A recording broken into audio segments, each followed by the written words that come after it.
আসসালামু আলাইকুম ওরহমতুল্লাহি ওবরকাতুহ। সুপ্রিয় দর্শকবৃন্দ, আমার পিছনে যে ঘাসটি দেখতেছেন এটি ইন্দোনেশিয়ান স্মার্ট নেপিয়ার হাইব্রিড ঘাস। দর্শক, এই ঘাসটি মূলত আপনার ছাগল এবং গারলের জন্য সবচেয়ে বেশি বেস্ট হয়ে থাকে।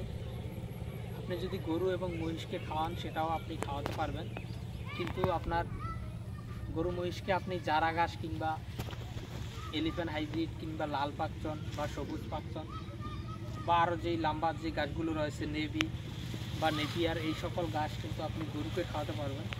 গরু কিন্তু এই সকল গাছও খায়, কিন্তু আপনার ছাগল কিন্তু আপনার অন্য ওই যেই গাছগুলোর কথা বললাম লম্বা যে গাছগুলো সেগুলো কিন্তু ছাগল খেতে পারে না। দর্শক, এই গাছটি ছাগল বেশি খাওয়ার কারণ হলো এই গাছটিতে আপনার প্রচুর পরিমাণে পাতা হয়, আর এই পাতাগুলি আপনার খুবই নরম হয় এবং মিষ্টি হয়।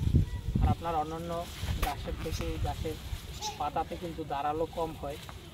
দর্শক, মূলত এই কারণেই এই গাছটি ছাগল অনেক বেশি খায়। সেক্ষেত্রে আপনারা যারা ছাগল এবং গারল খামারি তারা অবশ্যই এই ইন্দোনেশিয়ান স্মার্ট নেপিয়ার গাছটি চাষ করবেন।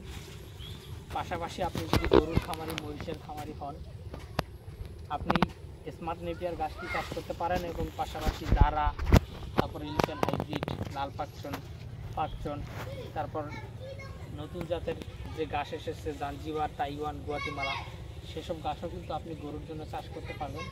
দর্শক, এই সকল গাছের কাটিংই কিন্তু আমাদের কাছে রয়েছে। আপনার যে কোনো গাছের কাটিংয়ের জন্য আপনি আমাদের স্ক্রিনে দেওয়া নাম্বারে যোগাযোগ করতে পারেন, অথবা আপনার যে কোনো পরামর্শের জন্য আপনি স্ক্রিনে দেওয়া নাম্বারে যোগাযোগ করলে আমরা চেষ্টা করব আপনাদের হাতে সুস্থ সবল এবং পরিপক্ক ভালো মানের কাটিং আপনাদের হাতে পৌঁছে দেওয়ার। তো দর্শক, আজকে এখানে শেষ করছি। আসসালামু আলাইকুম ওয়া রাহমাতুল্লাহি ওয়া বারাকাতুহু।